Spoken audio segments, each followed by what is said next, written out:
We're going to do a series of design clinics, which is a great method for groups to learn together by engaging someone's challenge. So if you have a challenge that relates to our theme that you'd love to mobilize people in this room's brains about, this is your chance to do that. So I'm going to explain the process and explain kind of what we've learned about what makes a good design clinic request.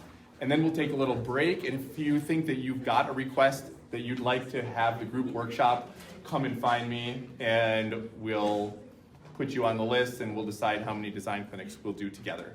Okay, so some of you know design clinics and are bored with them, just kidding. Love them deeply. And some of you, this is your first time doing it, so I'll explain the process.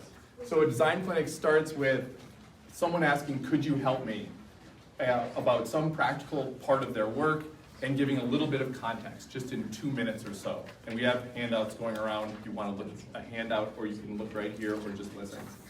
So could you help me with a little bit of context? Could you help me start this thing? Could you help me stop this thing? Could you help me reach out to this other group? Could you help me use my skills in this new way?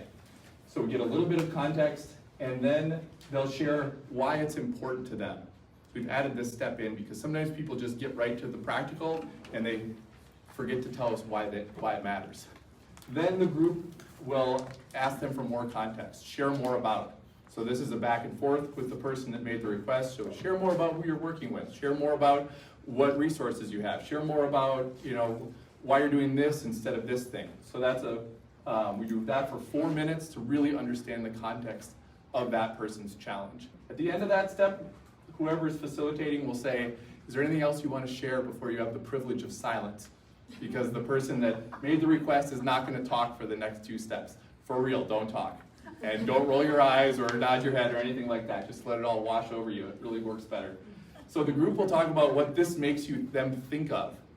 So this step is to help us build connections between our lives and the challenge that's at hand. So it doesn't have to do with the thing. If we're talking about a metal shredder in Bellingham, what it makes you think of doesn't have to be about a metal shredder. It can be about any eclectic thing that connects with your life. And that actually will help you come up with better you might tries, which is the next step. So the point of that step is to remember all the different roles that you've had in your life and to make connections between your diverse experiences and that person's challenge. Then we move on to you might try. So you might try, these are practical steps forward for how that work might move ahead. Sometimes we'll say, we might try. So it's not just about that person doing the work, it's more about how can we as a community move forward with this challenge. After we do 4 minutes of you might try, and by the way, it's not a tournament for who has the best idea. The point is to get a bunch of ideas and to look at all the paths forward that are possible. So we do you might tries for 4 minutes, and then the person that offered the request gets to speak again and share what we got them thinking. And they don't have to say which ideas they liked or they didn't like, or which ideas they're going to do or they're not going to do. They can just say, thank you. They can just say, oh, I could have asked this in a different way, or yeah, you really made me think about this thing. Whatever they want to say, they've got the floor back.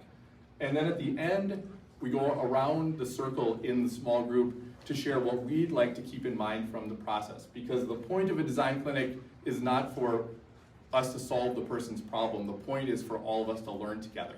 And so we're hoping that by engaging this challenge and going through the process, we all get to walk away with important pieces that we can incorporate into our work, into our lives, and feel like we really learned something.